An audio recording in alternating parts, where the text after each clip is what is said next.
बौद्ध महासभा का आयोजन हो रहा है सर, महाधिवेशन होगा बोधगया में सर, क्या आपको संदेश रहेगा सर बौद्धों के लिए?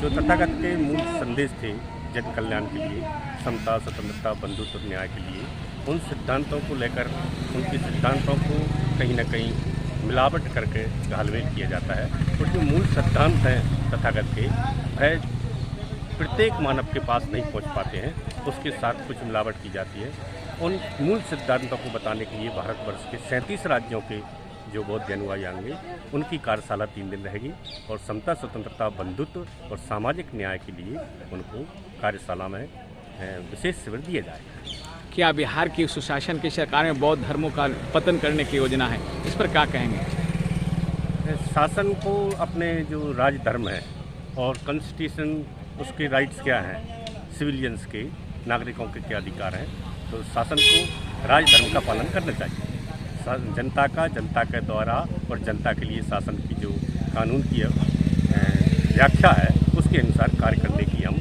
उनसे अपील करते हैं। सर, राष्ट्र बौद्ध महासभा का हर राज्य था सर, बड़े बड़े विकसित राज्य है, लेकिन बोधगया पर क्यों लिया गया, इसका कारण क्या है? ये बोधगया का कारण इसलिए है कि यहाँ से जो बोधि है पूरे विश्व में गई, और ये राष्ट्रीय बौद्ध महासभा का दूसरा अधिवेशन है। उससे पहले भी 2014 में राष्ट्रीय बौद्ध महासभा का अधिवेशन यहाँ हो चुका है, और यहाँ माननीय धर्मप्रकाश भारती जी जो राष्ट्रीय अध्यक्ष हैं, राम मोहल्ला महुआबाद में धर्मशाला भी उनने खरीदी है, जो 80 फीट मूर्ति के थोड़े पीछे है।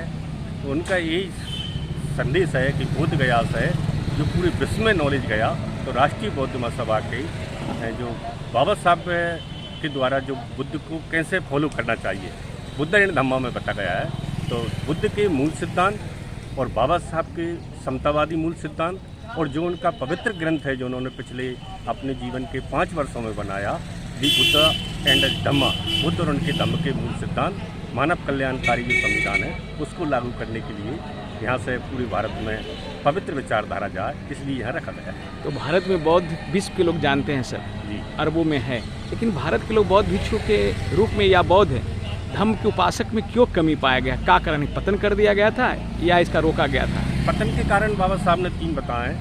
एक पहला कारण तो ये है कि बौद्धों का ढोलमोल रवैया, वो बुद्धिज्म को भी मानते हैं, उसके साथ साथ अन्य धर्मों के सिद्धांतों को भी मानते हैं। इस कारण से मूल जो बुद्धिज्म है उस तक आम आदमी तक वो चेतनाएँ नहीं जाती जो बुद्ध की चेतनाएँ थीं।